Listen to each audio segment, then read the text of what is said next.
Alors dans ce problème, on va essayer de voir comment on pourrait faire en sorte de créer une particule instable qui se désintégrerait spontanément, avec une certaine fréquence, à partir d'une petite modification du potentiel dans l'équation de Schrödinger. Alors pour ça, ce qu'on a envie d'avoir, c'est une probabilité qui va être fonction du temps, déjà. C'est-à-dire que la densité de probabilité ne sera pas normalisée à chaque instant. Elle va décroître au fur et à mesure. On aura de moins en moins de chances de trouver la particule dans le volume qu'on considère. Ici, on va tout faire selon un axe réel. Du coup, pour ce faire, on va écrire le potentiel v de x comme étant une partie réelle, v0 de x, moins une partie imaginaire, grand gamma, qui va correspondre, on le verra tout à l'heure, à la fréquence de désintégration de la particule. Alors gamma, on va le prendre positif, on aurait pu écrire plus i gamma avec gamma négatif.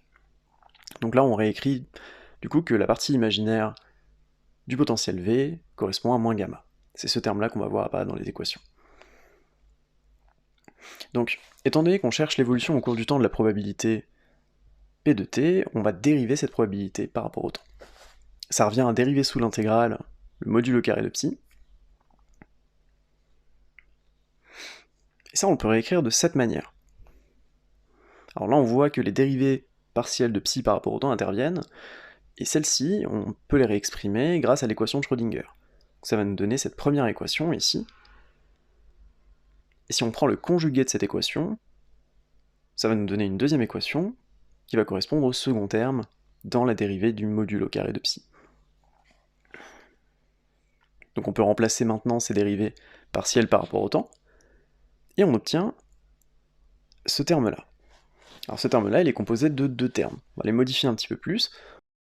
On commence à voir sur le terme de droite que c'est la partie imaginaire du potentiel V qui intervient, et donc on va se retrouver avec un terme en moins 2 gamma sur h bar fois le module au carré de psi. C'est très intéressant, c'est exactement sur ce terme-là qu'on va se focaliser. Mais du coup, le premier terme, on peut le réécrire en utilisant la dérivée d'un produit comme étant ce terme-là. Et ce terme-là, c'est la dérivée totale du courant de probabilité, moins j de xt.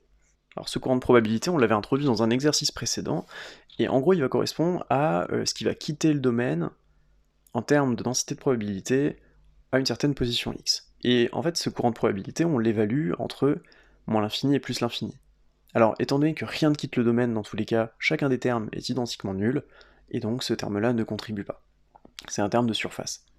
Et comme la fonction d'onde et ses dérivés s'annulent sur la surface, sur le contour du domaine, dans tous les cas, ça donnera une contribution nulle.